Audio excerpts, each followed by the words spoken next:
Good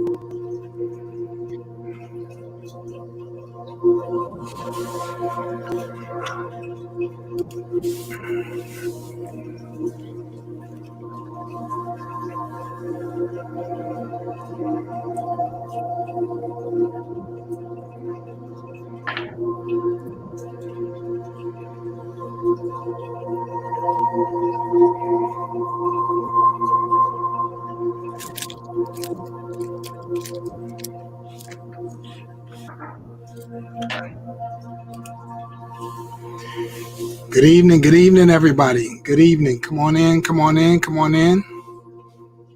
evening. Welcome. Good evening. Come on in. Share. Let us know where you're logging in from in the world. Where in the world you coming in from? Good evening. Facebook, YouTube, Dr. Martin Williams page, Dr. Jerome Glenn page. Good evening, everybody. From Grand Rapids. Hey, Pastor John. Good evening. Hey, Linda. Good evening.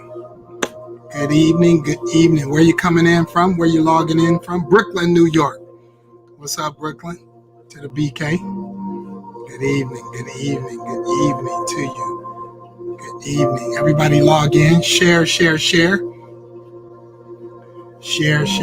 Welcome. Chicago. What up, Chicago? NLC.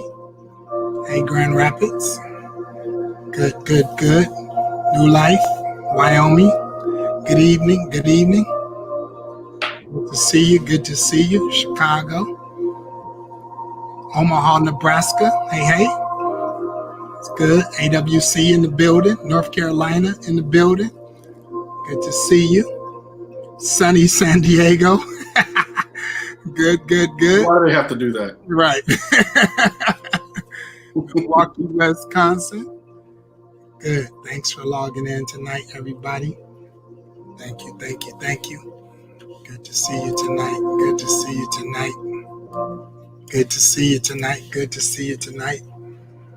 going to get started in just a minute. Great. We up on all platforms. I mean, you do not get to create every situation, but you get to name every situation. This doesn't have to be the darkest time. This doesn't have to be the hardest time of your life. This, in fact, is a trying time, but it could be the most productive time. The choice has been given to you how you see what happened. You have the choice to choose not what happened, but you can choose how you see what happened. You can paint your own picture outside of it on how you see it. And it's the difference between everything.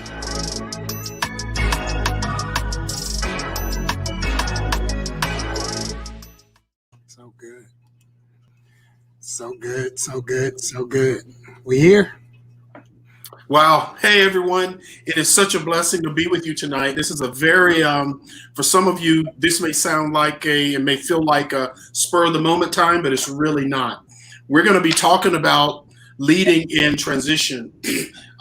Thanks to Dr. Jerome Glenn and his team they did everything. So they created the image, put it all together, and have us on all these platforms. So I want to thank him for this. As a matter of fact, now that he's done all that work, he's going to have to continue working. Here's just the truth, and let's just get right into it. You need to share this with your friends and your family, your business partners, everybody. You need to find Dr. Jerome Glenn on YouTube, Instagram, well, he's everywhere, Twitter, Facebook. Find him out there and join in with this. What happens is everyone doesn't know how to transition to the next levels of their life. It's really, really hard work unless you know what to do. He's going to be sharing. I'm going to be sharing about this. You can also find me on YouTube and Facebook and Instagram if you'd like. But this is an important conversation. So instead of just wasting time, let me just say good evening to Dr. Glenn and what a blessing it is. I really appreciate you doing this. just on a whim, a thought that came out of my head. So thank you so much for the work today. It's not like you didn't have anything else to do. It's all right. It's always my pleasure. I always try to serve whatever ideas are in your head. I always say that that's my commitment. And it always ends up working out for me as well. I mean, needing to talk, not knowing what to say, how to say it, talking to you, the timing as usual is impeccable. You always grow me, stretch me, and give me an opportunity to articulate my thoughts. And so this is pretty much in this time, besides the private conversations I've had with my wife and you, as my pastor, this is like one of the first times that I've got to kind of process where I am, in conjunction with the timing of it is so great of where you are. I mean, you're in a different phase of your life, but in the same kind of moment, and the uniqueness of us to be able to share this space and time, you kind of gave me a couple years ago a heads up of what was coming up at this age of my life, which is such the benefit of fatherhood and mentorship, because it's like you're growing up trying to figure it out. And when God puts somebody in your life that's kind of gone the path, the journey before you, and can say, this is what it's going to feel like. This is what it's going to look like. This is what I did. This is what you might want to consider, because you never tell me what to do. You just always make me think this is what you might want to consider.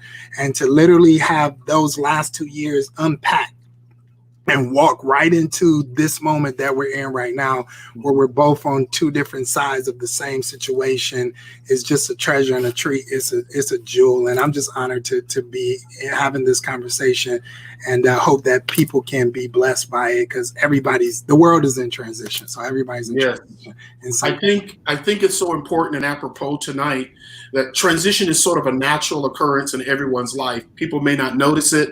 They might not even realize when they've missed a transition, and it keeps them in a cycle. Yeah. But it has to be done with finesse and wisdom.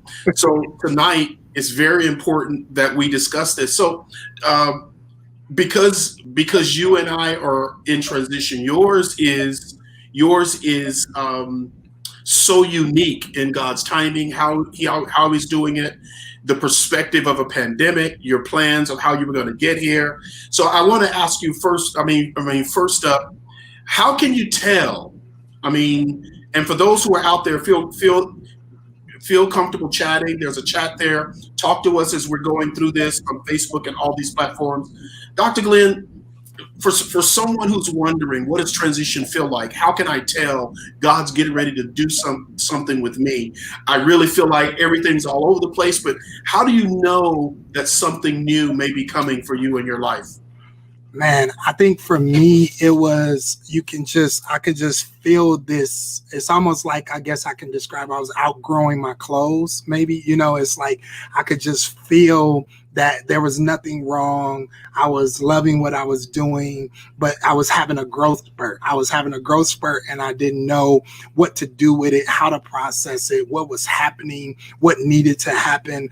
My grace was shifting for it. I remember you came back maybe 5 years ago to our church and, told our church, fire your pastor, and it was like, I could feel that something was evolving. My passion was shifting. It wasn't that I didn't want to do what I was doing, but as a church planter, I think my role was evolving, so as a church planter, you're kind of doing everything because you're setting a trajectory and you're trying to, set a pattern and a template and a paradigm. And then as you start to grow and evolve, there's things you have more interest in, things you have less interest in. And so I think my passion started to change. I started to have an appetite for more leadership development. I started to have an appetite for more higher level things. And I was like outgrowing myself, but I didn't know what to do with that. Just take a moment and describe that uncomfortability of feeling something, not knowing, closed in, a lobster that needs to grow out of the shell to create a new one. What's the initial feeling that you get from that when it starts to come on? Yeah, it's like the way I'm wired, I'm a loyalist, maybe to a fault, maybe not. So I don't seek or chase opportunities, or I don't seek out other things. So I really was kind of feeling a little bit claustrophobic or frustrated because I didn't know what to do with a feeling that I was evolving, but couldn't see what to evolve to or where to evolve to. So I think it just felt uncomfortable. But, a little bit frustrated, a little bit uncomfortable, a little bit challenging. And I didn't know what to do with everything that I was feeling, so I didn't want to pour myself into all of these other spaces. And then what I was doing began to suffer, but then what I was doing no longer needed everything that I was. And so I don't really know. Okay. It was like an inward stirring. There's got to be more, a curiosity, maybe almost, that just began to happen inside my soul. It was a war long before I talked about it. I kind of just was telling my wife, hey, I feel something. I don't know what this is. I would tell you, and you would challenge me to write a book and do it. And so I started writing books, and I started doing all the extra stuff, and it just didn't do it. Okay. So do right up front, do something for me. Okay. I'm a leader. I'm leading people right now. Yeah. I love them with all my heart. I may be the originator of the dream they're living in. Yeah. I may be the foundation, the apostle, the planter, and I love them, but something's going on with me. What do I do with the love I have? Just tell me as a leader. Yeah. What do I do with the love I have for the people I've been leading? And the possibility that what's happening in me may affect them. Yeah. Wow. Again, I'm a loyalist. So if you love somebody, you always love them. So what do you do with the love that you have? You keep on loving them. It is because, I think, of your love for people that you have a responsibility as a leader to grow. Because you love people, you have a responsibility to evolve, to develop, to not become a lid to your organization. Do not create a limitation to your organization. Do not let your internal frustration of your need to grow begin to be taken out on the people that you love, because you need to grow. And in order for them to grow, you have to grow. And so when God brings you into this appetite for next, if you sit on that or suppress it, then that's not really love. It's like, if you love because you love, you obey and you grow, you obey and you take chances, because as a leader, you don't want to cap the people that you lead, because they're growing and you're not growing. You're preaching the kingdom. The kingdom is provocative, so take chance, take risk, go all out, have faith, trust God, and after a couple of years of doing that, and you seeing businesses start up, and you're seeing opportunities create for the people, and things begin to birth, and families come together, and you do all of that stuff in the process. And when you're in that process, then all of a sudden that word boomerangs and hits you, and now hold on, deployed. I'm sorry, because here's my issue right here.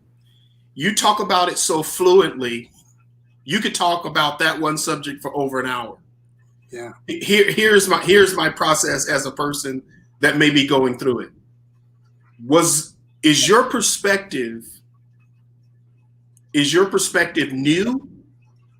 Did you have to learn this, or are you a natural seeing and understanding the big picture? When you said with such ease, it's my job, the best thing I can do for my people is grow, because I'm teaching them that. Is that a personality thing you've always had? Or did you have to develop that perspective? Because the perspective here could be really bad. Yes, sir. It could be heavy. You could literally be carrying people in a way you shouldn't. Yes, sir. Did you learn that? Or is that who you are at your core? I believe, as a firstborn in my family, that's who I am at my core. And I also believe I learned it. Okay. I believe that it is who I'm. As the oldest child, the firstborn grandchild, I'm always had to make room, make space for my siblings, for my family, accommodate, right? But then I also learned it, because I learned that if you need to evolve and to grow, and people that are following you or with you can't grow or don't have the space, that becomes this weird tension between the relationships that you're nurturing, because evolution is a part of human reality. Everything that's alive, it changes, it grows, it evolves. And I learned the hard way as a leader how to let people evolve and grow, as the same Okay. time while I was learning how to evolve and grow. Right. Yeah. Okay. I just think that's amazing. You talk about it so fluidly. Okay. So now there's something going on in my heart. Your heart as a leader. From your perspective, in your mind as you're going through it, what were you thinking? Who were you thinking? You know, I need to communicate this, whatever this is. How or who do you think you should be talking to during that process? Ooh, Because there are people out there, Doc G, who are transitioning right now in this pandemic. right. They've been staying at home. Yeah. They don't even want to go back to this job. They feel like starting a business, Yeah. or they feel like there's something else for them. Yeah. Pastors are feeling like they need to transition into something or transition the church. Yeah. So right now in this time when people are distancing, Yeah. who should you be bringing close to you to understand your heart in the beginning of the process? Yeah, that's so good. I mean, thankfully, I'm surrounded by great counsel. I'm married to an incredible woman that pillow talk turns into dreams that turn into reality. She never judges me for sharing my heart. She never caps what emotion I might be feeling. So I'm blessed to start that in my home. When I'm venting through a process or thinking through a process, I don't have to hide it from the person that I'm married to, thankfully. So she's not intimidated by my ideas. She's not afraid of my ideas. She can handle it. She gives birth to it. She helps me process it. Then again, like I said in my intro, having you in my life, not because you're on here, but I tell everybody it was the greatest gift because it was a motto for manhood, a motto for the future, a motto in the kingdom for what was next, and being able to have the conversation with you even before I had the conversation. I remember when I started feeling this way and I called you and just one day and I was like, I just got to vent. I just got to tell you you just listened. You just let me go about where I was. And when we finished, you said, hey, stay in that posture. Nothing's here right now. You don't see the change. You don't see the avenue, but do not leave out of that posture. Stay ready, stay expectant, stay in the seat of expectation, stay in an anticipation place so that you never leave that resolve because something's coming, something's shifting.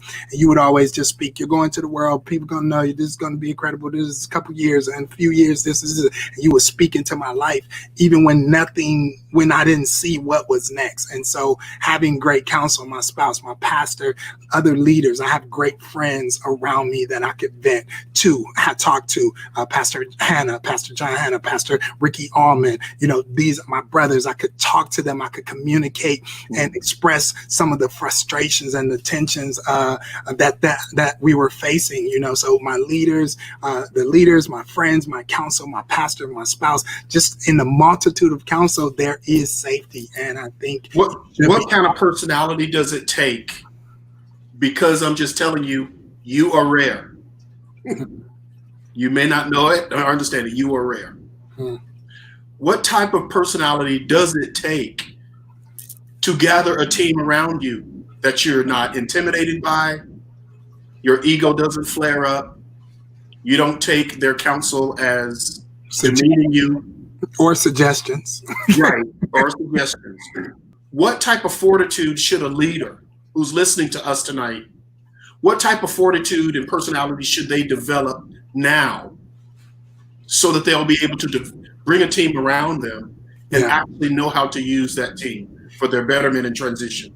Yeah, I always say, you know, you take inventory of your life. You know, your network is your net worth. You know, it is your Rolodex. It is the people that you have deep, sincere, meaningful relationships with that will be the advantage or disadvantage of your future. And so I look at Jesus, who was our model, King. He came to the earth with an assignment to bring heaven to earth. And the first thing he did was pick his squad. You know what I'm saying? He hand selected people around him, thinkers, doers, business owners, physicians, tax collectors, people that were functioning in their identity and in their purpose. He picked them to surround him. And I think that for me, I just look at what was in my life that was missing and begin to pray into that and put myself in opportunities and spaces where I can engage real, sincere, meaningful relationships. And when I do so, to the people I submit my life to, their counsel is not a suggestion. You know, if I trust them, if I trust their leadership, their counsel is not a suggestion. I never ask a question in that sense with my mind made up. I'm open before I make a move, before whatever. Thankfully, you yourself only causes me to think and go deeper into what God is saying to me, but I'm never taking that for granted. And I think when you're picking a leader, as a leader, you pick a leader that does not put a lid on you. You have been a catalyst for me, not a ceiling. You know, you've been a catalyst, not a ceiling. And it's important because you have your own identity, your own strength. And in that same space, I always tell people, never pick a mentor who missed their moment, right? Never pick a mentor who missed their moment. Somebody who's okay. So you just throw them out there. You throw stuff like that out there, like it's nothing, but that's chum in the water. Did everybody hear that? Did everybody hear what he said? Say it one more time. You do what? You never choose a mentor who missed their moment. Never. Why not choose a mentor or a person in your life who's frustrated because they missed out on missing their own moment? They can't. Why you shouldn't do that? They can't. I hear this. They can't counsel you. They're going to compete with you. They're not going to create opportunity. They're not going to create space. They're not going to give you counsel on perspective of where you are and who you are and how they see you. They'll always be reflecting on woulda, shoulda, couldas in their own space. They're not going to create space for you. They're going to be in a silent competition with you internally, not intentionally, but internally, because it's the regrets. They're not going to teach you out of the well of the moments that they've mastered and manifested and the lessons that they learned, because that insecurity is going to creep in inside. And so you have to make sure that you're learning from someone who actually has capacity, who has accomplished things, so that when they criticize you, you could take it as constructive criticism, not criticism. Why is it constructive criticism? Because they've actually constructed something, right? You can't take criticism for someone that never constructed nothing, because then it's not constructive criticism, it's just criticism. And so when you see somebody that's in your life that's built something, that's done something, that has been challenged, that challenge you, and that see you for who you are, not just what you do, they create space for you. And that helps you evolve and to grow and to develop, and you feel safe in that space. I just think that's so important because when I walked into the Revolution, I looked at my wife as we're walking in, and I'm like, I don't know what I'm doing here. This is so much bigger than me. This guy, this is crazy. And I think the first words I said when I stood up, and I'm like, what are you doing here? Why are you here? What's happening in your life? You're getting ready. And after I sat down from teaching at the Revolution, the Lord said, you're going to have to give him everything you have, but it won't be enough. Because this guy doesn't need what you have. He just needs permission to be who he is. Wow. And he's going to be bigger than what you'd ever be. And that's why I sent you here. Wow. Because you're not frustrated. I don't need anything from anybody. Right. And anytime I hear from God, I do it. Right.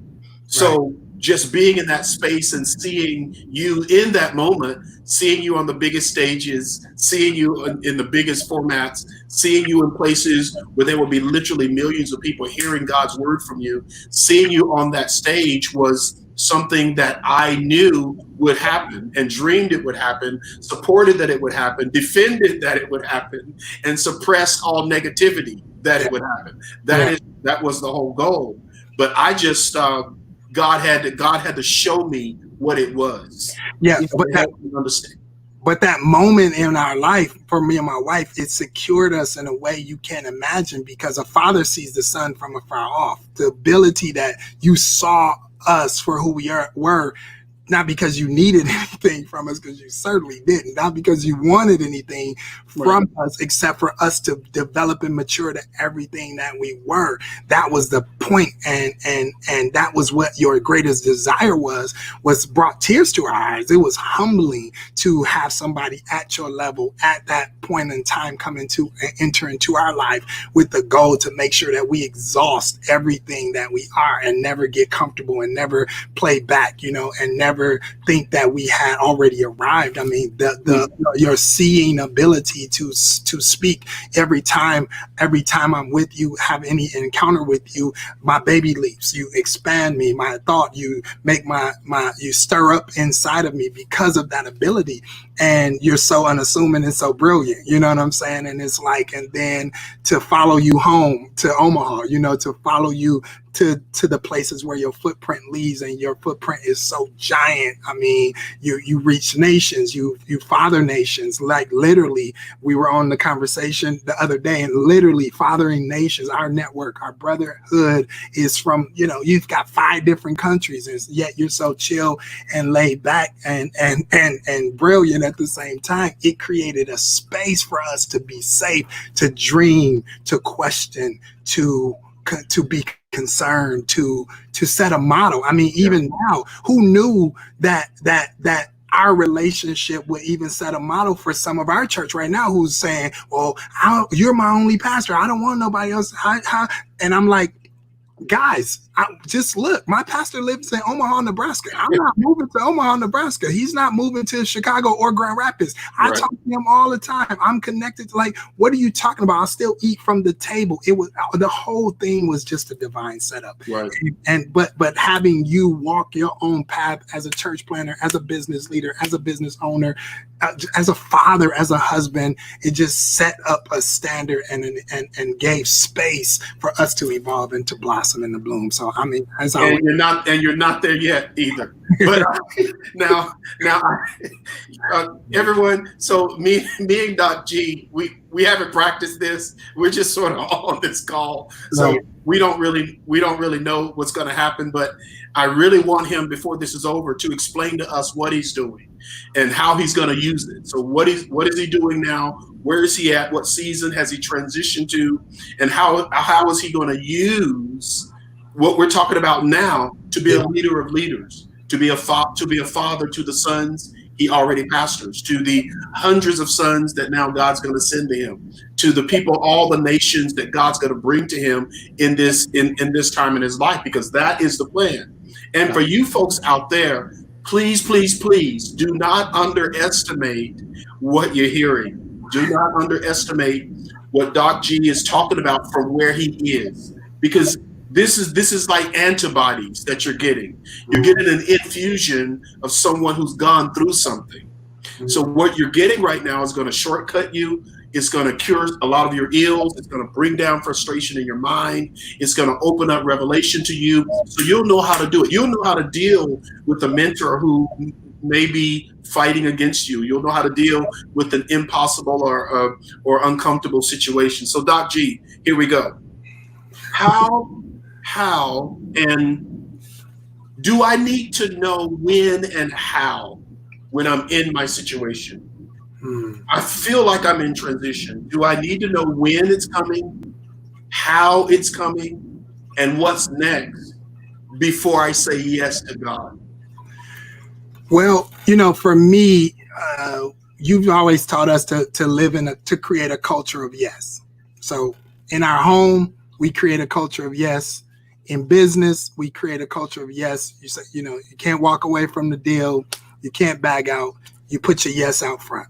Yes to God. Yes, yes, yes. The world is designed to respond to our yes. God created us, so everything responds to our yes. The promises of God are yay, yes, and amen. Not how no. The kingdom works, right? How the kingdom works. The kingdom never works with a no. Never works with a no. The kingdom operates with a yes. So we live with a yes. We live in an open yes. So this prevents you having to chase, having to seek, having to trick, having to go after whatever, because you just put your yes out front.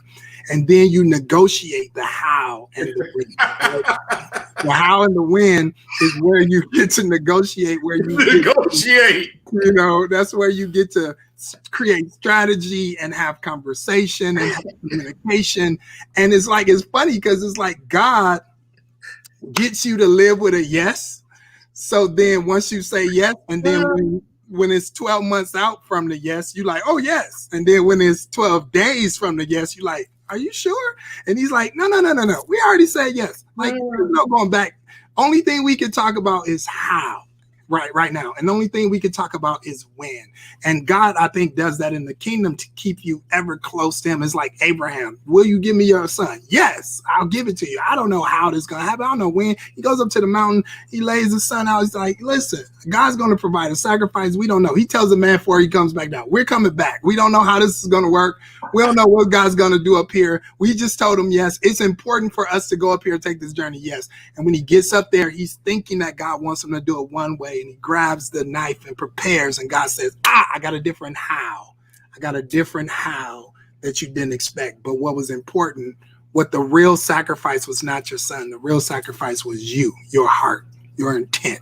And then God says what to Abraham? Yeah. When he calls his name twice, he says what to Abraham? Abraham. It's not now. I know that I got your heart. I got your yes. Now I know. Now I know. And until you think you know, until you have to offer something back to God that you love, that you built, that you waited for. Your first son. That your first ministry. Yes. The thing you have done, the thing you have lived for, the thing you built your entire life around. And then when God says, give that to me, put that there, and he sees your heart, your intent, that's when God says, okay, now I know whatever I could trust you with, whatever's next. And I don't even know. Your first nonprofit. Your first business. Your first ministry, your first book, the thing you prized as you prize this thing. So good. As number one in your life. Yes, and sir. Now God's fighting with you to transition to something you don't know what it is, but that first fruit principle comes into place. God says, I want you to give this to me. You got to trust my principle. I got something. But I'm not going to tell you how I'm going to do it. I'm not going to tell you how I'm going to do it. I just want to know if you will do it, if you will trust me with. And everybody can't go up to that mountain. They won't understand. They're going to talk you out of it. They're going to say you're crazy. They want the whole full out plan. They don't know. And you're just up there, and it's you, God, and whatever he's asking for.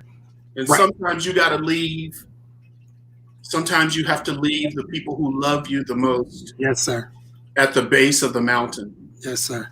So y'all stay here with the stuff. Stay here. Me and the sacrifice, this thing I've been wrestling with, the thing God birthed in me, we're going up. We're going up. And we're going up there to worship. Yep. But we're both coming back. Better. Don't know how, don't know what it's going to look like. No. Now, and it's like God says to Abraham later, now it's the promise that I was talking to you about. So the stars of the sky, like the sand and the shore. Yeah. Like this is really what it is. It's not about that one thing.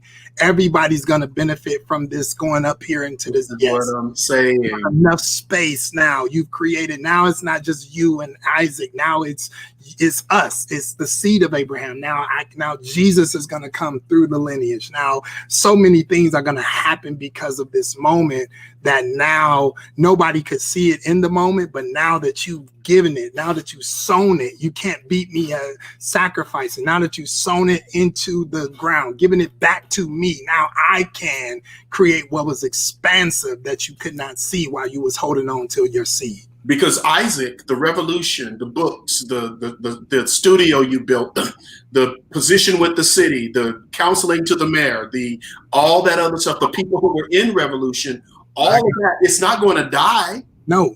All of those things are going to expand themselves. Everybody at the revolution, everybody you influence in the school system, all that influence you had in that spot, Isaac doesn't die, he expands. Yes, sir. He multiplies. Yes, sir. He becomes greater. Yes, sir.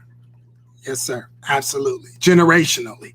Because now it's Abraham, Isaac, and Jacob generationally, and it passes on and it lives beyond, and it can no longer be contained to the one idea of this was the thing you gave me when I thought nothing was going to happen. Now it becomes something that bursts and gives fruit in and of itself. All over the world, as your tagline says. I mean, it's the world. Revolutionaries built in a condition where revolutionaries were built, but now it's like it's like God is spreading that out all over the world. People from that place, the influence from that place. It's like God has a plan for it and them. That's Whether right. they know it or understand it or not, they're in their own transition and should be listening tonight. I do have a couple more questions for you, though. Uh-oh. Okay. Yes, Lord. Yes, Lord. Dr. Monroe used to say all the time, he would ask questions, and we would be like, in the room with him, man, ain't nobody going to answer no question. Nobody going to answer your question. And he would say, I can't be dumb always. I can't live my life in ignorance. Yeah. So I have to understand I don't know everything. Yes. So I'm going to listen to you. And then he would say, now, whatever you tell me now, I'm going to blow it up and expand it. And, Right. I'm going to teach people. And by the time I teach it, you won't recognize it because his head was so big. Yeah. But he liked to listen. I like to listen too. So do something for me. Yes, sir. Explain, I'm not transitioning because I'm frustrated or mad at y'all or tired. No. But God is frustrating me because it's time to transition. Yes. Yeah. Explain that one. I learned that one because when we moved from one location to another location, I was wondering what was going on with me because it was like my joy was leaving. I was so frustrated, and I thought and blamed the frustration on my newfound accommodations, because my accommodations, although it was the right move and the better move for our church and the organization, it positioned us properly. I was just obeying God. Again, God knew what we needed to do, so he lured me, allowed me to be led into a new space that was the right move for us. But then when I got there, I began to be frustrated about being there, even though I knew we were supposed to be there.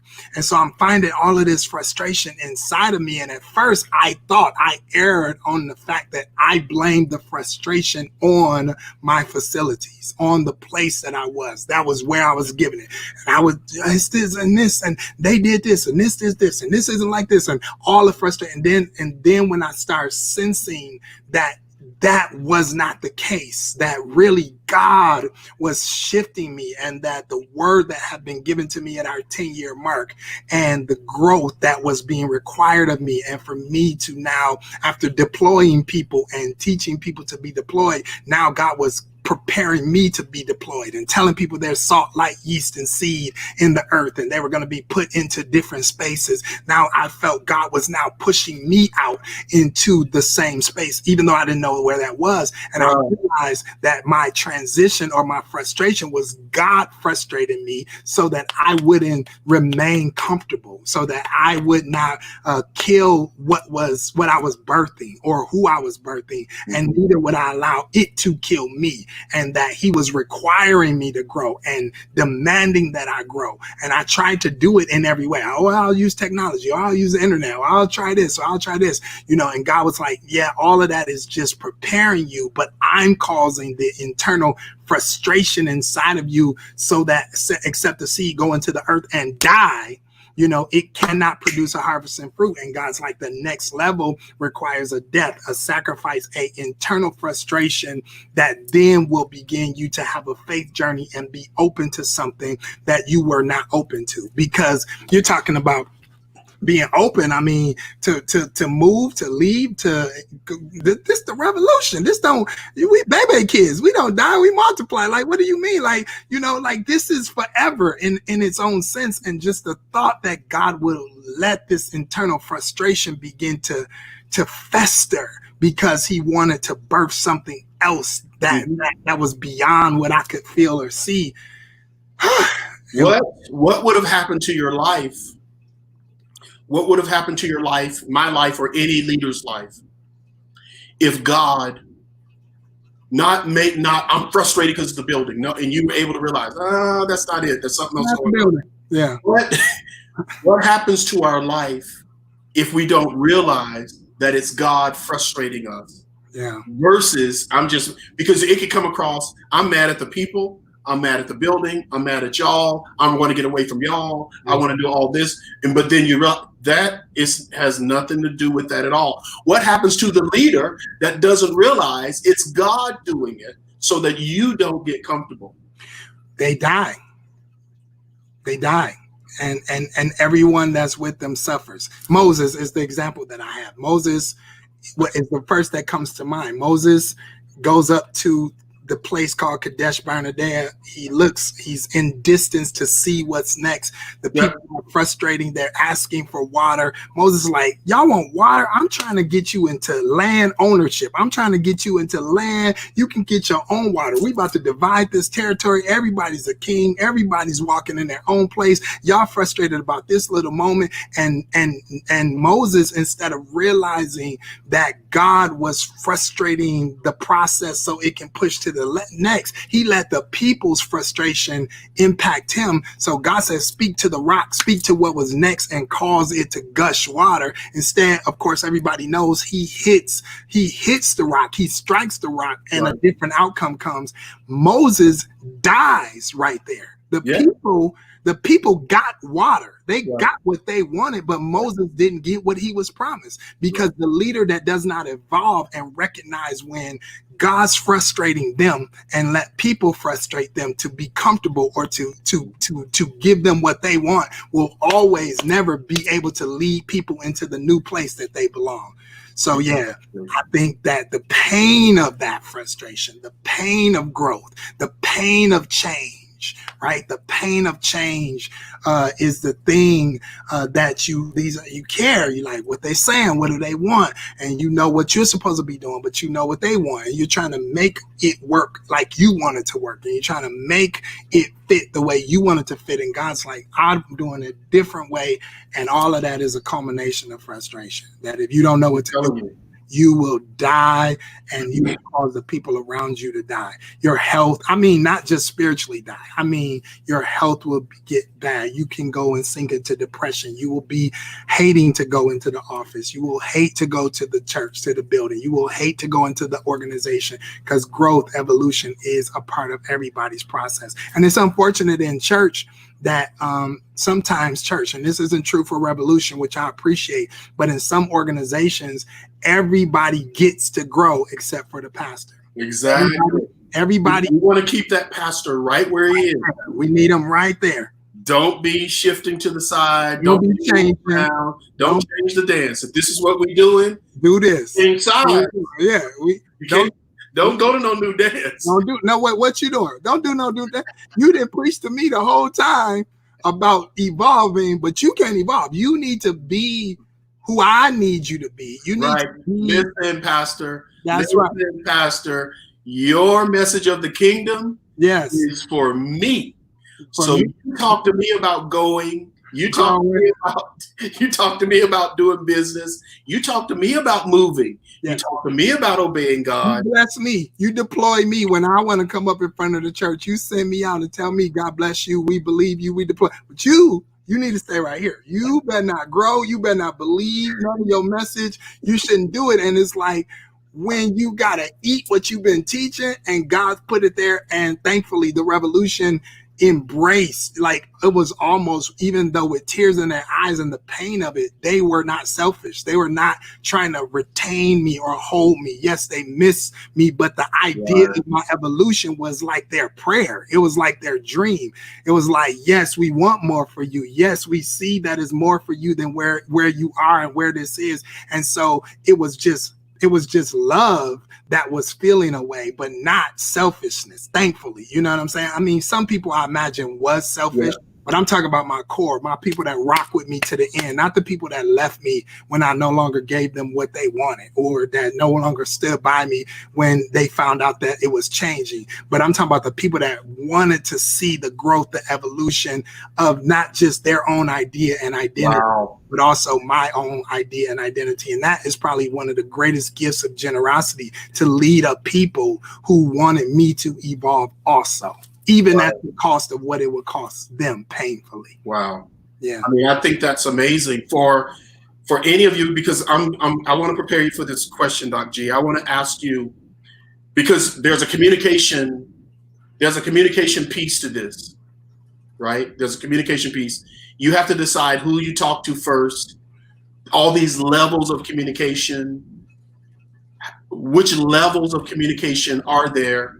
and how do you communicate to them and when. So while you're thinking about this, and maybe you should just start with what you're transitioning to, Yes. where you're going to, and then we can step back perhaps and talk about those levels of communication.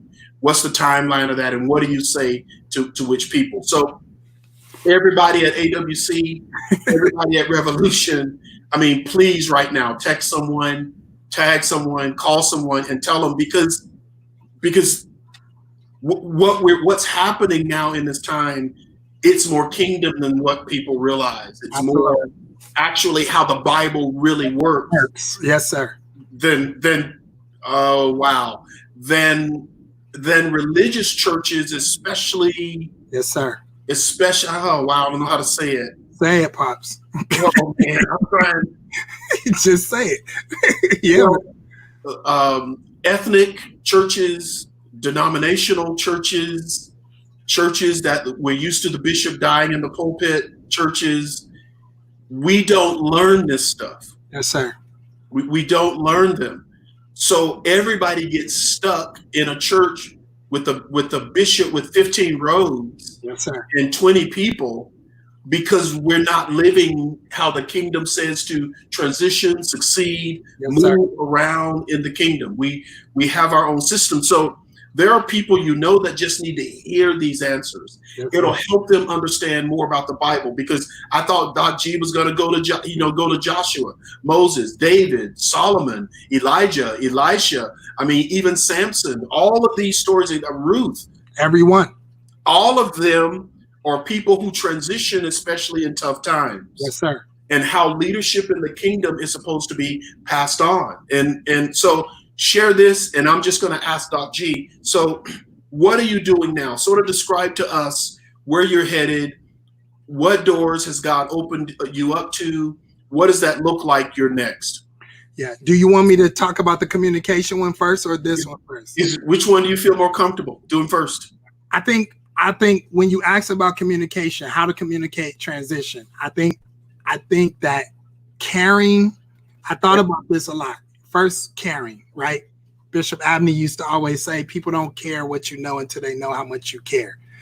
So caring in a caring matter is important, because automatically when you communicate tough news or hard news, people process that, like Jesus said, through their own lenses of their own experiences, be it abandonment, be it rejection, be it whatever kind of relationships they've had with leadership, authority, father figures, mother figures, whatever that space. That's how they start processing information of development, growth, separation, anxiety, all these things. So in a caring way is important. So you got to have what I call relationship equity. Love, love, love. When you have enough relationship equity, people know you love them, even though they don't feel it, they don't hear it. They, at the bottom line, they like, but I know this is about love. I know this is based on love. This is all love. And so when you have that relationship equity, and then caring is the foundation. And then I would say with clarity, like clarity is so important, that is, once care has been established, then you can speak with clarity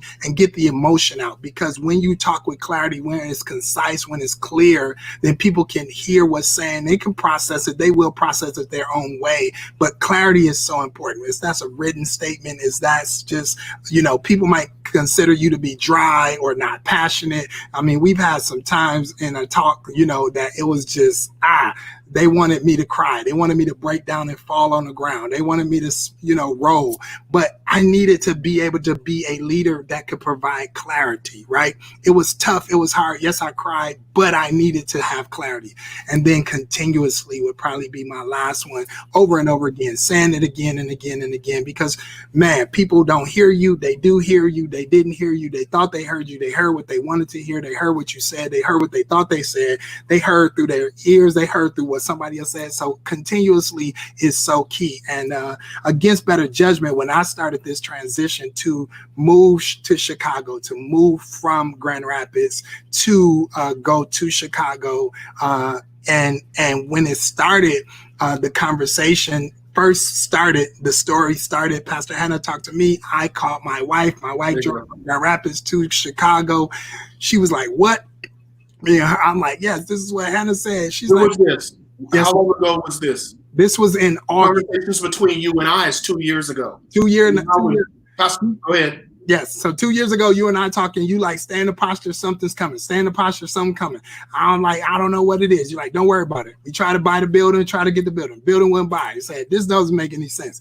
Listen, you like, I'm anointed for buildings. I got properties all over the world. We can't get this building, something's wrong. I'm like, that Pops, I don't know what's going on. Like, he's like, don't worry about it. Don't worry about it. Just stay in the posture, stay in the posture. So we let that go. We let that dream go because we realized obviously God wanted something expansive. I remember the last time you came in Expect to Expand, you prayed a prayer with all the leaders on the altar. You said, the Lord just showed me all the walls down, all around. It's north, south, east, west. It's all walls down. Well, of course, we like, oh, we must be getting ready to go into a big property. No, God was saying this is too good to be contained in a building. This is about to be expansive. This is about to be everywhere. The walls are coming down. So you told me to keep my heart in that posture, keep my heart in that posture. So when I go to Chicago with Pastor Hannah to just go do the leadership thing, and he is like walking down the street after I had preached for him, and he's so casually walking down the street like, bro, you got something to pray about. And as a brother, I just lean in like, what's up, bro? What's going on? He's like, hey, man, you need to pray about moving to Chicago. I was like, what do you mean moving to Chicago? Yes, you need to pray about moving to Chicago and coming to help me pastor this church. I said, what are you talking about? He said, God just told me to cast my net towards you, and this is what he wanted me to do. It doesn't make sense to me. I do not know why God asked me to do that. You got a church, you got a pastor. It's all kind of complications. I can't get into the how. I just need to ask you and obey God. Immediately, again, I said, I have a spouse that has capacity. She's my first go-to. I called her. She was in Grand Rapids. I was in Chicago. She jumps in the car, drives to Chicago, gets to my hotel about 1 o'clock in the morning that night. We talk all night. We get up the next day, go talk to Hannah, circle back again. Are you sure this is what you said? Yes, this is what I said.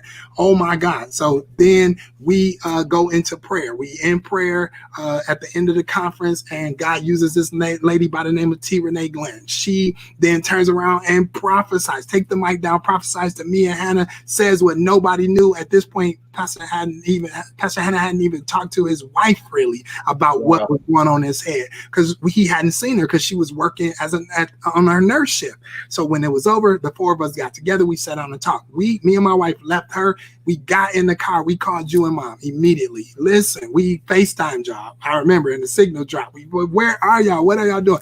This is what just happened. What do you mean what just happened? You were calm. We told you this is unbelievable. He just hasn't, like, well, you know, I told you to stay in the posture. This is big. Oh, yeah, I can totally see this. This makes sense. Let's pray fast about it. Let's give it a little time. But, you know, I don't see nothing. We're only praying and fasting to see if something's that we don't see, because this is what I said that it should be. So this we got to do this. And so me and my wife were like, what? We got to do what? So then we took it under that care for 21 days or so to September.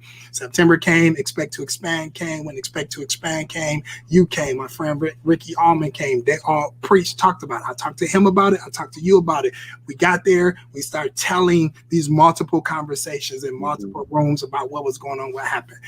You was like, you can't hold this no more. You need to tell this church. So the day after you left, I called the church meeting. We told the church.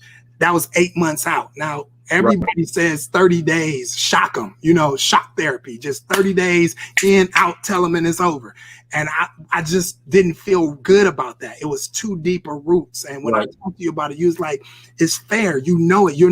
I'm not the kind of guy that can be preaching for 8 months knowing this kind of secret. It's just not my integrity. It's not who I was. And so I communicated that the change was coming, and 8 months, and we cried. And then for 30 days, every Tuesday, we talked about it. And I had to teach through the funkiness and the funny looks. And I had to watch the offering drop, and I had to watch the attendance drop, and I had to watch people bag off me and change up. Oh, you leaving, and accuse me and ridicule me and feel like, you know, why you doing this and what's wrong? And it must be about the money, and Chicago must be doing this and that and all this other stuff that it just wasn't about.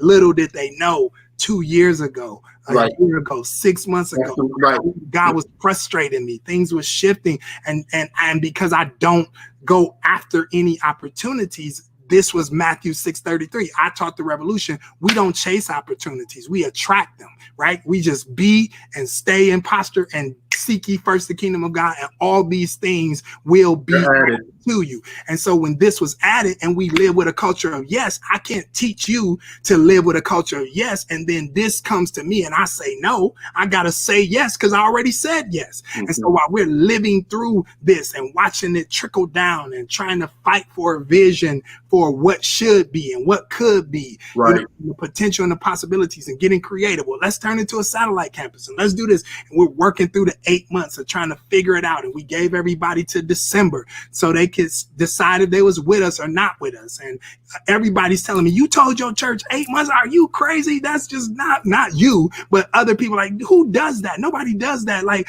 they're going to make you pay and suffer and penalize you for the whole thing. And I had to stay there and preach, and I still did illustrated sermons, and I still put my best foot forward while I'm watching the crowd just dwindle, not because I was gone, but because they thought I was gone, or leaving. I mean, and not even to speak to, since I'm just talking through it, Pops, I mean, not even to think about even one time my MD's mother, and nobody even knows this, my MD's mother, Darius, his mom, she sent me a voice memo one day. I remember it. Coming out of prayer, telling me verbatim in the voice memo prayer, she said, the Lord showed, and she said, I don't know why I'm doing it this way, but I'm so glad she did. It's time, day stamped and audio stamped. She said, I don't know why the Lord is telling me this, but listen, I saw Pastor Hannah. He did this online. It's a stream. It's beyond this. She put Pastor Hannah's name in the voice memo and my name and technology in the memo of what we were going to do together was a model. And so I only shared that with you and my wife and kept it and never used it because I didn't want to use it as a point of manipulation or anything. But when this happened, like, y'all, how are you going to deny it? Like, I got a voice memo from a prayer intercessor that prays for me, that hears from God all the time. She is an intercessor. She is a intercessor that she's like, Pastor, I always pray for you. And God put that on her heart. And so while I'm walking through this, I got all these internal confirmations that's calming my frustration. Okay, let me ask you something, because now, okay, so I want you to do something for me. And again, everybody, we didn't practice this, so. Right. Okay. So what kind of things did you prophesy to people about their life? What kind of things did you pray for people about their next? What kind of things did you train people that was getting ready to happen, the levels of God in their life? What kind of things did you say to them about what they're managing now as a seed, but what the kingdom is giving them as a forest? I mean, what kind of things, what kind of illustrations, what kind of messages, what kind of things did you say when you laid hands on them, when you visited them and they thought they were going to die and you would say, no, you're not going to die. You get ready to head to these places. What kind of stuff did you say to people about how God was going to transition them? I mean, I told them they were disruptors. I told them they were disruptors. We did a whole series on Gideon, disruptors. Told them they were culture shapers. Told them that they were light, salt, yeast, and seed. Told them that we don't get into employment, we get into deployment. That God sends us and will send us to the systems of the earth and the world, the 7 mountains, and that they will be changers, world changers. They will dominate and have dominion in their area and their influence, that their families will be solidified and their legacies will be secure, that their futures will be established from the seed of God's word, from practicing living out the kingdom message and applying it to their lives, that the fruit of that if they're sacrificed, they're now seasoned, that in the future it would produce a harvest. I told them that they were kingdom citizens. I told them that they were kings and that they were queens, that they were sons and not slaves. I told them that God loved them unconditionally and that life and death was in the power of their tongue. I told them that they were legislators and if they decreed a thing, it shall be established. I told them that when we pray, we don't beg, we ask like sons. So now, do me a favor, and I know this I don't know how it would make you feel, but you've always been honest with me. Describe the new world you're walking into. What are the numbers? What does it look like? What is this harvest? What is your place that you've been prophesying to all us? We took it. We built our family, built our lives, built our businesses, built our money. We moved to other cities. We married people and left the church. We did a lot of stuff with what you told us. Yeah. But describe to us how what you said to us is now affecting you. What kind of world are you walking into? What's happening there? You had 12, 20 on your staff. What's the new staff? What's the new budget number? What's the square footage number? What is this? What's the property look like politically? All that stuff you said to us. Yeah. What's happening to you? Yeah. I mean, the best way I can describe it that I've been said is now I'm being deployed. I'm being deployed as a disruptor into my own birth city. I'm born and raised in Chicago. I'm going back home to the ground that the soil that I walked on as a child, into the city, the third largest city in America that has so much need for the kingdom message, into an incredible ministry that has been built for 15 years that has so much expansive, to an incredible guy who I have a great deep respect and brotherhood for, who is an intercessor, who is sensitive to the love of God, who has created space for me, who has unselfishly shared his stage, his platform, and his ministry with me, who has welcomed me in as a brother and not asked me to diminish, dummy down who I am or what I am, who is not intimidated by my gifts, my talents, my businesses that I own, the talent, the things that I bring, but has welcomed me and has created a congregation who also has welcomed me into the new, beyond the normal that can walk into. The membership is somewhere expansive to 20,000 people that are members on the road, but beyond that, in this expanse, in terms of global reach and the relationships. He's a king in his city, in terms of a kingmaker in his city, actually, He ain't just talking. Exactly, and building a church, an incredible temple in partnership with the school, all the ideas in a sense that were rumbling around in my head that I was trying to build and develop in Grand Rapids, and became frustrated a lot of times because I didn't have resources or whatever I didn't have, are already built there and already established. And he's welcomed me in to be able to walk with him as an executive pastor and take leadership in that role to help these things develop and the vision to come to light and to fruition. And so just an unselfish, unprecedented act, Pastor John Hanna, class act, unselfish, unprecedented in every way. Who does this, and that's what I've been asking. Right. Yeah.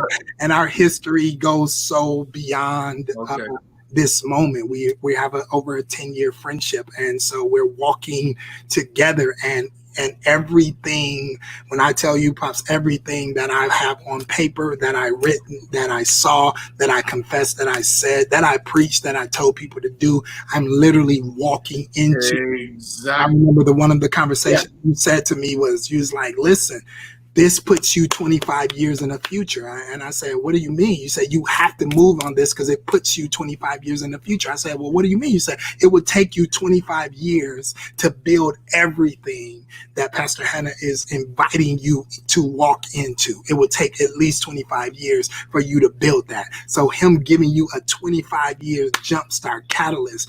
And he said, and you said to me, you said, don't let anybody think that you came out of nowhere. Don't let anybody think you don't deserve this, because you've been doing this for 27 years in the dark, in the secret, with nobody knowing you, in a small city, in a different region, being faithful, mastering your message, mastering your technique, mastering who you are. And now you're going to walk into an inheritance, in a choice, in a decision, in a yes, in a willingness to transition. And almost like Ruth being in the field and just picking up what was left, whatever's left, you take it. What was there, and the posturing and the positioning for my family, for the gifts in my home, for my wife, for my children, for who they are and their talents, their gifts, their abilities, the being able to expose itself to it and have a global reach in a sense from that mega international city that has a world view, and to return home. I mean, literally to be a hometown. Chicagoans are really particular about homeboys. You know what I mean? It's like once they found out that I wasn't coming from Michigan, I was actually born in Chicago, they were like a different kind of welcome home, because it was coming back home to regain original territory and take dominion in an original territory that is on my birth certificate. I'm in my place of birth. Well, it's a lot. I mean, I just think right now, and I said I would, if you would just give me an hour, you know, you're carving out time there at the Revolution in Grand Rapids, and you know, preparing to move, and this amazing ministry. Pastor John Hanna is simply amazing, and now join with you. Just this is going to be epic in the next few years. Just the world is going to be reached from there. The new building, the co-ops, the talent, businesses, the buildings. He owns blocks there. You are creative. You're getting ready to open up more leadership presence, a whole leadership school in your own building. I mean, this kind of stuff is men preach till they're 80 and they don't see this. And God's opening this door for you long before you're 50. I mean, I just think it's worth to be applauded. But I also think that accepting your role as a father to many, because we haven't even talked about your sons. We haven't even talked about the ministries, the churches, the national, international artists that look to you as father. I mean, we didn't have time for that tonight. Yeah. But during your transition, you're communicating with your wife, your children, your pastor, the board of your church, the leaders of your church, the members of your church, you know, your mom's family, your mother, your sister, all those communication gaps. Yeah. You were systematic in communicating to them, telling them all what they needed to hear at that time. That's right. And then extending that process of 3, 4, 5 different contacts with them. This is what's happening. This is what's happening. This is what's happening. So exhausting. It's exhausting, a lot of work. Skip any points, but let me ask you this before I let you go. What are the kind of things that you really wish that, even though you needed to be professional, poised, positioned, in the right place, that you could hold yourself together for their sake? What is 1 or 2 or 3 things that you really wish you just could have said? What are some things you wish you could have felt openly? What are some of the things you wish that, and you can't go back, but you're like, man, if I could have just said this to them at this time, it maybe would have been good for you, maybe not even good for them. But just some stuff you now that you've gone through it, what would you have really have liked to say? And maybe the answer is nothing. But just in case there was something, tell us that. Yeah, in the emotion, in this moment, there is nothing that I wish I would have said that I did not say. I've said I love you a million times. I said I want what's best for you a million times. I said I love you for who you are, not what you do, a million times. I preached every message with passion and conviction, whether it was 50 people there or 500 people there. I studied, I prayed, I gutted myself. I gave you more information than you wanted to retain, than you could keep up with in notes. I really don't know. I think right now, this is the first moment that I'm kind of getting in touch with my emotion, because I've been trained to obey God. When you obey God, you don't consult with your feelings. You can feel, but you don't consult with your feelings because they can derail you.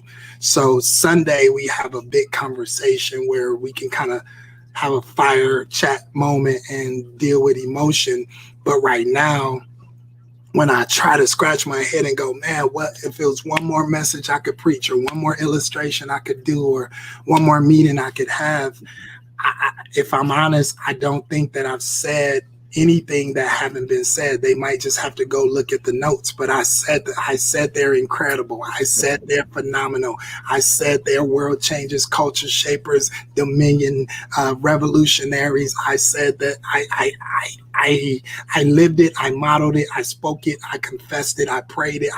I did everything in my power that I knew to do. I was not perfect.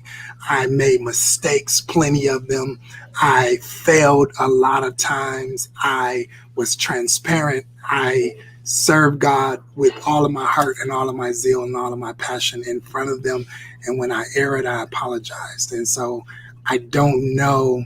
I'm sure there's something else that I could have said, but in this moment, I don't know what it would be. I said, you know me, Pops. You told me and taught me, trust your instinct, always trust your instinct. So when I felt something, I said it. Sometimes I shouldn't have, but I did. They always tease me because I wear either disappointment on my face or I wear jubilation on my face. If I'm frustrated or I'm angry, it's in my eyes, it's on my face. I watch leaders mask it in front of people and it pained their soul because of it. So I didn't want to be the leader that would mask it. So therefore I always was honest about it, whatever it was. And I think it made them great. They called me Diddy, on the side. They teased me that I was, a tyrant, because I expected the best out of them and I would be hard on them, but I would always tell them, take correction with the same level you take celebration. You know what I mean? If you can receive celebration and applause, then if I have to correct you, take it with the same level or the same esteem because it comes from the same place. Right. As a result of that, some incredibly great people have been trusted to be a part of my wife and our life, and some of those relationships for me are irreplaceable, and I never look to replace them, ever in my life. They are what they are, and I'll hold on to them and treasure them for a lifetime. And I can't wait to see how they turn the world upside down. Absolutely. Last question, what would you say to those out there that are in their own type of transition, good, bad, and different? They're in the front, middle, or the end, and they're trying to trust God for what they don't know is getting ready to happen. They have to communicate to people that may or may not understand. They may have feelings about, they may know where they're going or how, but they don't know how. They don't know when. What would you say to anyone that's dealing with any type of transition that's happening in their life right now? And we'll end with that. Yeah. I think I would say the title, lead in transition, lead through it. Like, life in the kingdom is not meant to be lived reactionary. It's to be lived through your revelation, through the revelation of your life. And so when God gives you a revelation of your life, of the future, give you a glimpse, you may not know how, you may not know what, but participate. Don't be passive. Trust in transition. Trust the God in you, that instinct, that thing that nudges you, that frustrates you. Take the risk. Take the chance. So I know I'm interrupting you, but you won't lose your train of thought. Are you telling us that no matter what's going on, pandemic, hurricane, that we should choose a perspective that is inside, not outside? This is not an external transition. The real transition is happening inside of us, and that God would expect us not to just react during transition, but to lead through transition. Yes, sir. And it's rhetorical because you know it, but the sin of Adam is when he looked outside, not inside.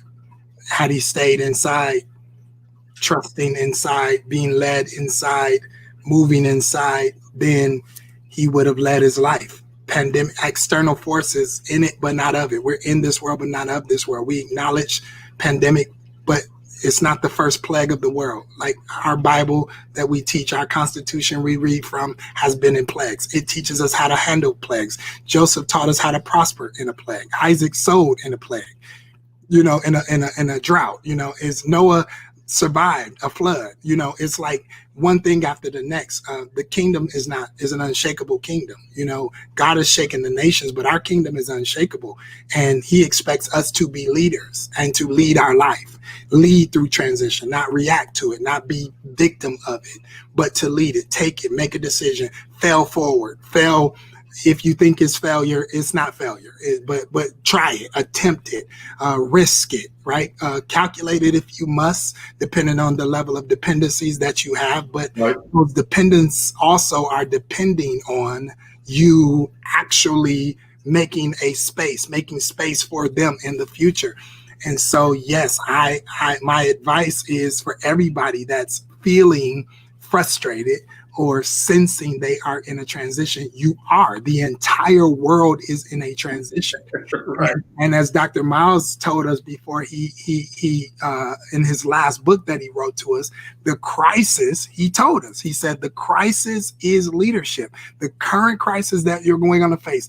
We were in the Bahamas and he talked about the globalization of the world. He said, the world is about to have a leadership crisis. And he looked at all of us and said, and I need all of you to decide to be a leader. Lead your life, lead your family, lead your life, make your decisions. Don't let somebody else make the decisions that God has caused you to make. I saw your post today. Pastors, you are responsible for making the decision of the people, not the people around you. I posted last week, if you're waiting for the government to tell you what to do, you may miss what God wants you to do, and it's like we are so trained, brainwashed, I dare say, to respond and react that we don't lead by revelation.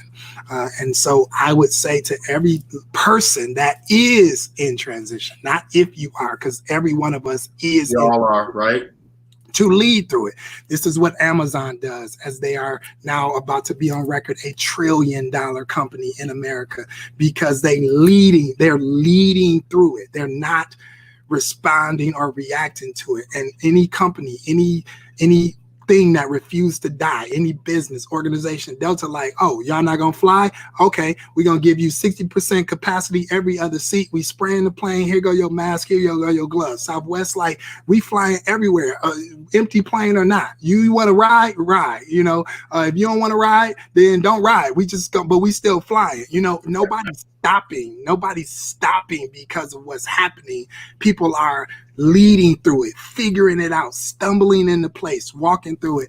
And so many times we paralyze ourselves because we think that we need to know the how and the what, when really God just wants to know if we'll say yes. Exactly it. Well, thank you for giving me this hour. Thank you, Pops. It was therapy. And good. And like you said, you said maybe we'll do it a couple of times. And if you want to do it again, I love to do it again, because they need to hear from you. Also, you are in a transition as well. You are handing over the pride of success, which is succession, to my brother, your son, your Joshua, and handing the reins over there at AWC, a new leadership, a new reign, executing the vision. AWC, the embassy that has built so much and established so much in the world, and now you're in a space where you're evolving and choosing not to cap yourself, and to expand and to grow, and just what a treasure to have your successor and successor in the same house, walking together side by side. That's a huge transition. People pulling on you. They don't want you to go. They don't want you to stop teaching. They don't want to let the next person have, like, all of that stuff. I'm sure is taking place. I guess you're going to interview me next time. Hey, I gotta see what it's like to sit on your seat. My goal is to get to your seat where it is a transition of handing off and birthing and leaving legacy and all of that.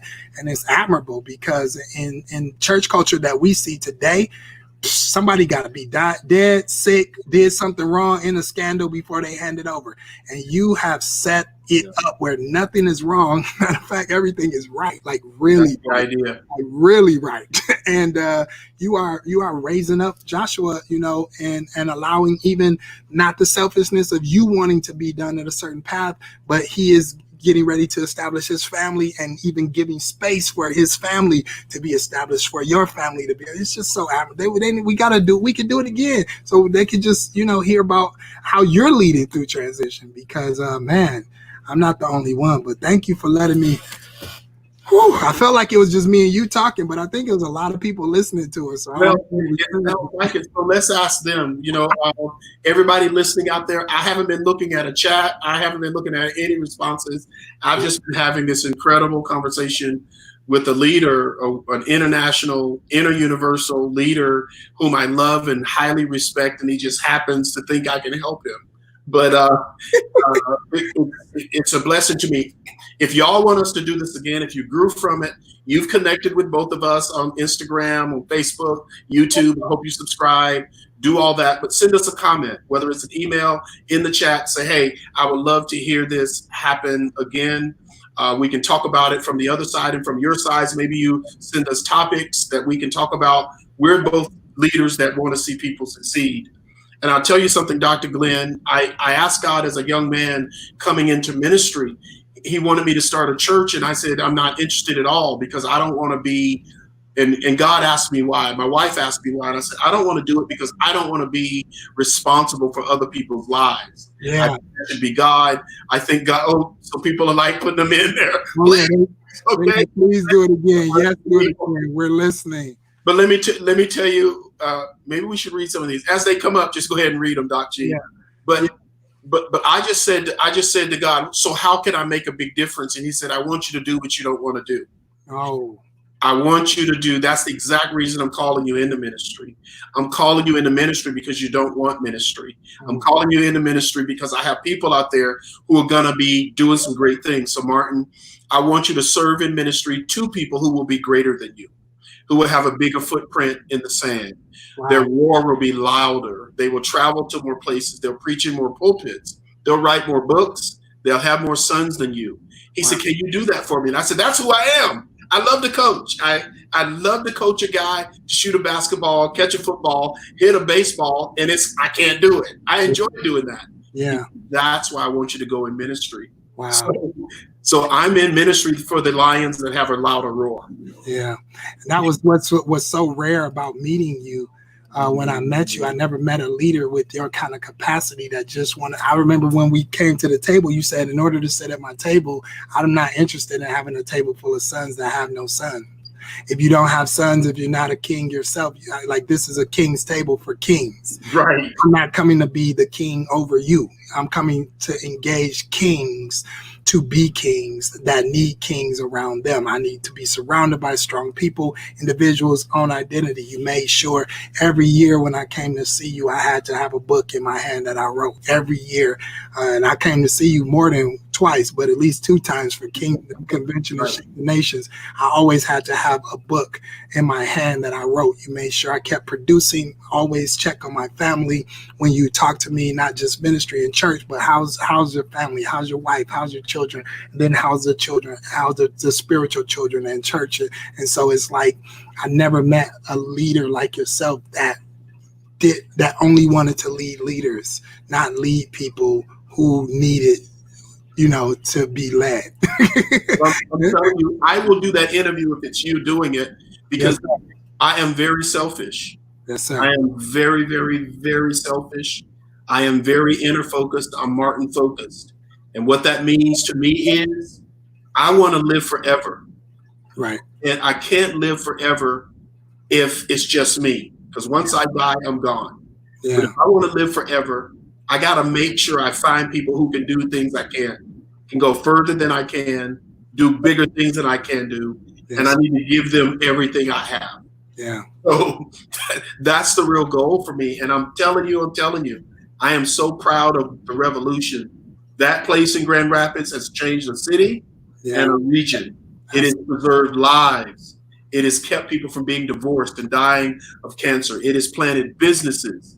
It has planted other churches. It has done so much in Grand Rapids. I'm excited about Chicago. Shoot, I'm excited about what you're doing in Atlanta at some great churches, what you're doing in other cities where you're being invited and standing on those stages, the books you're writing, the businesses you're getting ready to plant, the whole leadership center, the whole thing with Pastor Hannah. I mean, all of that is a world I could not dream of living in, but I'm living in it. Absolutely. I'm you. Yes, sir. But I'm living in it. And I'll end with this. My son Joshua has a roar louder than mine. It's developing. It's coming in its future. Yes. But this dude is just the way he looks at life. Amazing. And I will be an enemy to our people if I don't pass it on. Wow. What a statement. That's a part 2 statement right there. We gotta go. You will be an enemy to the people if you don't pass it on. Oh my God. I will be a hindrance. I'll be an anchor to their ships.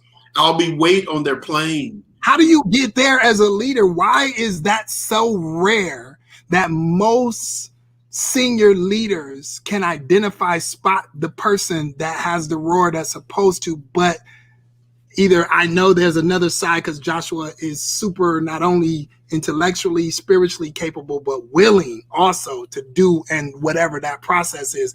But how do you get to the point where you like, this is what we doing and I'm clear and I'm sure and I'm doing it right now in the prime, I'm doing it.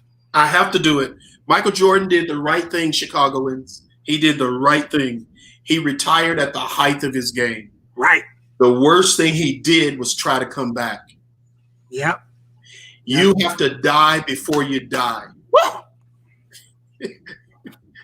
That's what I'm talking about.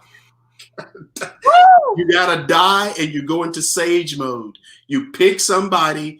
You can be on the basketball court still trying to shoot the ball, or you can pick 12 other guys who could be better than you in 3 years and coach them, inspire them, show them how to get married, show them how to do their money, show them how to do life. I mean, that's the power of it. But anyway, that's it. You gotta die before you die so you can live. Yeah, that's it. Yes, and that's where it is, because that's what I felt like was happening. It was like my interest was turning more into development of individuals as opposed to expansive reaching. Look at me, man. Yeah. You have been faithful over a few people. You've been faithful over 1,500, 2,000 people. Let me give you 25,000 people to train, develop, expand them. Yeah. That's the way the kingdom works. And if you can die, I know. Moses died and Joshua went on. Elijah died and Elisha went on. We have these examples. David died and then Solomon went on. Yeah. But the perfect way to do it is to pass it on to Solomon before you do. Pass it on to, pass it on to Joshua before you do. Pass it on to Ruth before you do. That's the way it has to happen, and that blesses everybody. Thank you, Dr. Glenn, and we thank Pastor Erica. We thank Josiah. We thank Monet. We thank Johnny. We thank the elders of the revolution. We thank those pastors. Thank you. Thank those board members, those members, your sons and everybody, because all of y'all helped to create this environment. That's right. That will never die. Never die. Never. It is now revolution all over the world. Revolution's also blessing us in Omaha. Revolution's blessing the whole world. That's what you got to see. Yeah. Yes. So I'll let you say the last goodbyes and the prayer, because otherwise I'll keep talking and we'll get out of here. I think the consensus is for sure they want us to do it again. So it's always a joy talking to you if people are being blessed. If this blessed you like you said it did, our cash apps are at the bottom because it's there, because sowing is an opportunity for you, not because we need it or want it or trying it or did it to raise an offering or money. It's just an opportunity for you. We put it there for you. Dr. Martin's is there. Mine's is there. If you have not subscribed to Dr. Martin Williams YouTube, listen, do so. You just like 2 seconds on there, you'll get nuggets, wisdom, insight, perspective, shifts, and change. I'm telling you, go to subscribe to his YouTube page. If you have not done so, that is where it's at. He's pushing and exclusively putting all of his content on his teaching and his coaching on his YouTube page. It will not be able to be found anywhere else. So you need to go there and get it. Get the books. He wrote plenty of books. He has a book, a recent book that actually talks about what's happening and what's going on now. But just go on the website and get all of the books, because it's very great. Even the other book that you wrote, Brilliant Church, I can't even encapsulate them all because they all speak to prophetically where we are right now. So go and subscribe. Everybody like and subscribe his YouTube page, or you can, I think most of you have probably like and subscribed my YouTube page. This has gone up live on YouTube. It is on Facebook, and we just went out all over the world. If this was good, don't let it die when it's over. It's only going to be up for a little while on Facebook, and then it's going to be exclusively on YouTube. So share. Let somebody know. We are all in transition, but you will not be a victim of transition. What are you going to do? You're going to lead through it. You're going to lead your life through it and not blame anybody for it, because you have dominion in the earth, and that's your DNA. All right. So Father, your blessings, we ask. Thank you for this healing moment, this sober moment in time that created this opportunity for us to communicate and to express. We soak up your presence and we soak up the power of this moment. And we thank you for the wisdom that has been departed and imparted in our hearts and lives. Let it bring peace. Let it bring clarity and comfort. Let it bring about revelation, and let everything be expansive. Again, God, I thank you for the privilege and the honor that you gave my wife and I to pastor and to lead a movement called The Revolution, and for what is done in the hearts and lives of people that can never die. I thank you that it was too expensive and too big to be held inside of a room. That Dr. Miles once said that when God trusts you, he lets you outside of a room. He lets you grow, and that's what you're doing in the church and with the church at AWC, in Grand Rapids, in Chicago, churches all over the world, as they're using internet technology as a tool to be expansive so the kingdom message can come everywhere. Let your kingdom come. Let your will be done on earth as it is in heaven. And I thank you for the privilege and an honor to walk in this season, in this moment, in this life, with everyone that I'm surrounded by, my family, my pastor, Pastor Linnell, Pastor Martin, my church, my board, my leaders, and what I'm walking into Chicago, my brother, Pastor Hannah, and all around. Let your blessings continue to flow on your people everywhere, and everybody that's in transition, let them lead through it. Give them wisdom, give them peace. I thank you. In the name of the King. Amen. Amen. Love you. Love you Bless back. everybody. Love y'all. Bless you. Thank you. Whew.